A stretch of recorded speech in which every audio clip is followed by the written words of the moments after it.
This story coming out of West Virginia is exactly what happens when the industry owns the government and there's no efficient regulation. Quote, residents of 9 counties have been told not to drink or even touch tap water after a chemical spill. Governor Earl Ray Tomblin declared a state of emergency, and I'm going to butcher this name, but I'll try to say it anyway. 4-methylcyclohexane, methanol, which is used in the froth flotation process of coal washing and preparation, had spilled just upstream from the intake of the Kanawha Valley water treatment plant in Charleston. And now about 100,000 homes and 300,000 people are affected, and their tap water is useless. Actually, it's worse than useless. It can hurt them tremendously. The tap water ban has shut down all schools, bars, and restaurants in the area, and residents have stripped store shelves of bottled water, paper cups, and disposable dishware. Residents have been warned not to bathe or cook with the water, because even if you boil the water, it will not remove the poisonous chemical.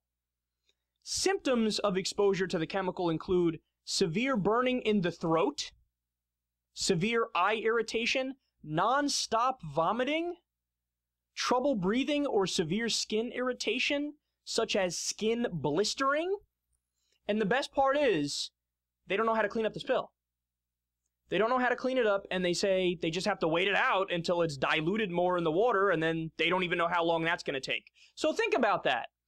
Yeah, we're not sure how long we have to wait for it to get diluted, but we know the only solution is for it to get diluted. So who's going to be the first person to test that out?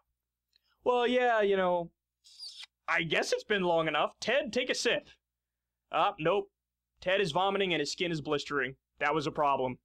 And then also, how do we know that even if you think it's safe and there's no immediate symptoms of a problem, how do we know that when these guys are 53, they're not all going to drop dead of throat cancer because there was still enough trace level to give them throat cancer down the road? We don't know that, and that's the point. The problem is that these toxic chemical industries, the coal industry, all of these companies, they buy the state government, the local government, and the federal government, and they make it so that the regulators go easy on them. Hey guys, don't watch what we're doing because we could kind of fuck up the environment with just a little mess up. So don't look at what we're doing. Look the other way. We'll pay you. We'll fund your campaign. This is bribery. This is corruption.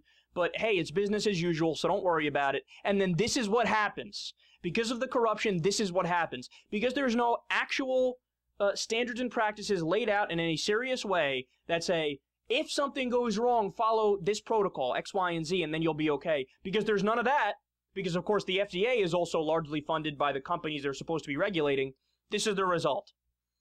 We live in a country that is more of a kleptocracy, so government of, by, and for the rich, and also more, what's the right way to say this, of an anarcho-capitalist system, too.